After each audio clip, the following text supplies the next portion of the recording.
Stadium Management South Africa is using the time to improve skills in the sector for when large public gatherings may be allowed to resume again. A training academy has been established wherein industry and company-specific bursaries to address the shortage of skilled workers in the industry are being offered. Let's talk a little bit more about this. Bertie Grobbelaar, who is the CEO of Stadium Management, joins us to talk about this. Bertie, good to see you. Thanks for joining us. Good morning, Leanne. Thank you for having us. It's a very sort of, it must be a very sad sight when you look at the magnificent stadiums that we've got around the country and seeing them empty for all these years, for this whole year, all these years, for this year, basically. I mean, talk to us about the impact that this national lockdown has actually had on you as stadium management. Oh, you're correct. It feels like years at the moment. Yeah, it does. It does. The last event we had here was the Derby in February 2020. And the industry is really bleeding all over the country. Without events, you're totally reliant on commercial relationships and commercial income. So there's no event income whilst your salary bill remains, your maintenance obligations towards the stadium remains. So it's really been a tough time all across the board for the events and sporting and entertainment industry. Yeah, I mean, I just reminisce. I almost feel like it was in a different lifetime. I mean, the last time that I was in a big stadium was when it was the Roger Federer, Rafael Nadal tournament that was held at the beginning of last year in Cape Town, and the stadium was full to capacity. I remember attending concerts. I'm not sure. Are you coming to us from the F&B Stadium? I mean, that's kind of, one of the massive ones. Going there for concerts and people pulled together. And I mean, it's almost like it's surreal to think about it. But the good news is it will start again. We're not sure when, but it will happen. But what I'm happy to hear is that this time is not being wasted because you've got the Skills Academy or Development Academy happening. Talk to me about this. Yes, at the end of our year in June last year, we also always sit down and obviously evaluate the past year. And with my board, we had a discussion on, are we really making a meaningful impact with our CSI spend? And in our evaluation, we are really proud of our achievements with the CSI projects. I don't know whether you know that, but in conjunction with the City of Joburg, we run a cleaning project and the informal trader project, the so-called mamas, at all the stadia we manage. But we had a question mark on the skills development and learnership portion of our spend. And we came to the conclusion that's because we're not managing that process from inside. It's not an internal management process. We outsource this total project to skills development facilitators. And we decided, let's make a difference here. Let's make a meaningful impact with the learnerships in the same manner and fashion we do with the projects. Now, we've got a SMSA shareholders employee trust. We approached this trust. It's a fully black-owned entity. And we offered them 100% shareholding in a company to manage what we call the SMSA Training Academy. So the intention with that is to get members from our immediate community to develop their skills and in effect and the eventual outcome to absorb them in the employment sector.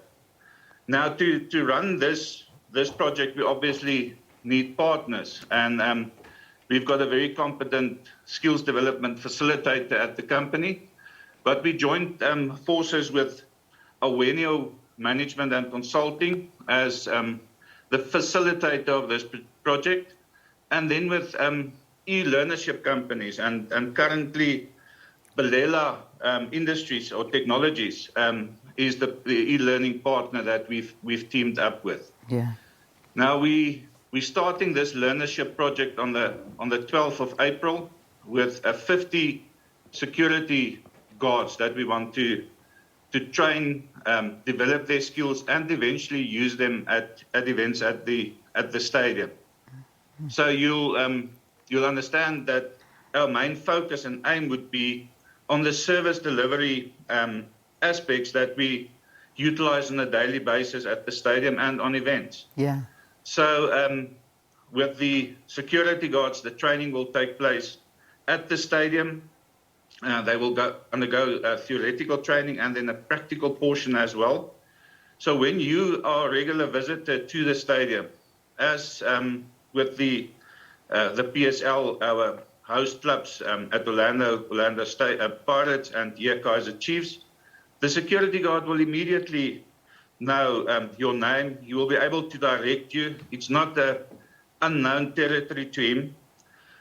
In a similar vein, they will know the exact location of emergency exits. They will know the exact location of the medical treatment rooms. Yeah. I'm really excited, and I can go on for hours about this. I think it's but wonderful. The impact of this in our immediate community is going to be immense. Fantastic, and I think what's really stand out for this is also that you're offering bursaries to address the skills shortages in the sector, and you're calling out to other corporates to come on board, assist as well.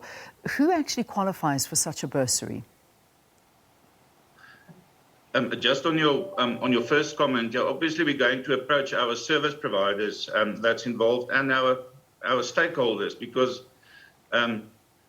with them apportioning some of their spend to us and the academy, they will obviously gain in their BE certification that they need to do. It's going to be a registered learnership.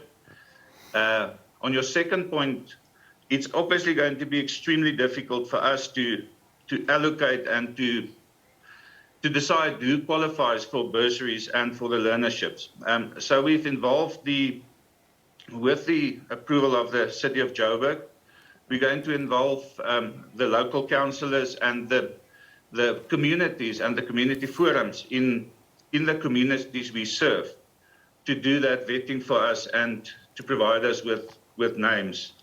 As far as if there's a corporate entity involved, they will be entitled to allocate some staff or some individuals they wish to absorb in their system as well. Fantastic. If people are interested, how do they find out more information about this? Where do they visit and get the details? They can send it to inquiries at Stadium Management, and we'll take it up from there. And we're in the process of via Belela to set up a portal as well. And we'll on our website itself there will be enough information to direct you to the correct individual to deal with this.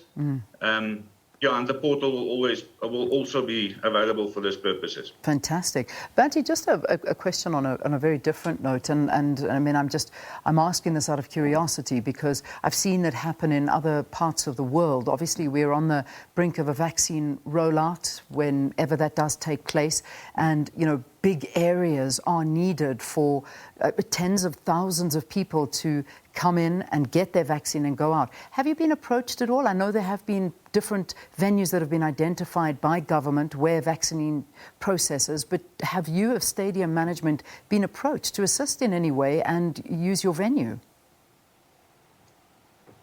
Leon, we offered a proposal about 4 months ago already, and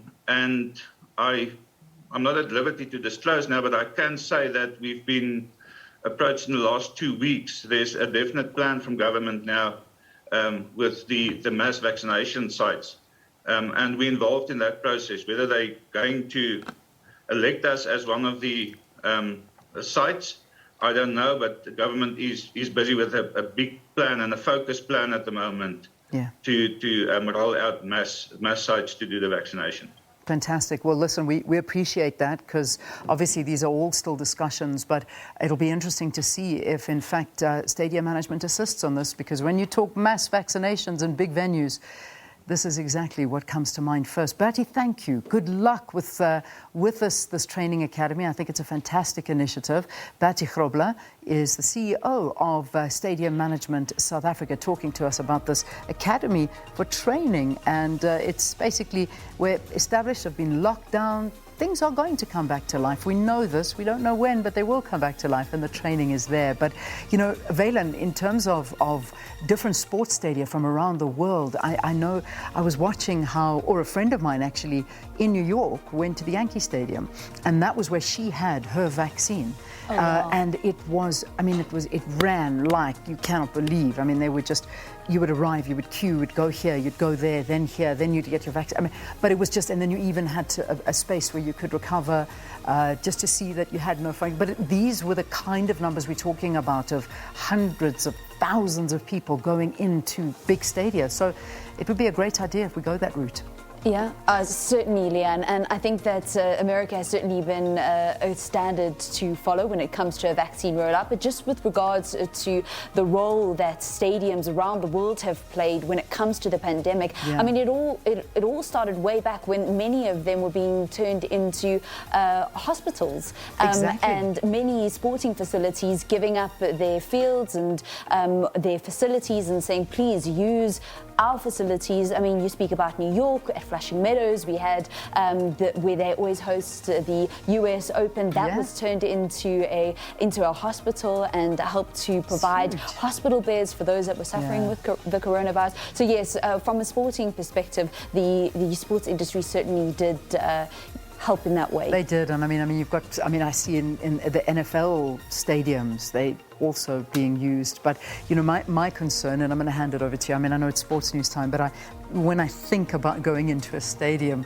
at this time of the year, you know, the April, May, June, July, the freezing cold stadiums. It just brings back that World Cup 2010 memory. But yeah, that could pose a challenge. The outdoor, very cold stadium, but who knows? We'll see. We'll see what that plan is all about. Hopefully we'll hear it in the next day or two. But Valen, sports news. Bafana, what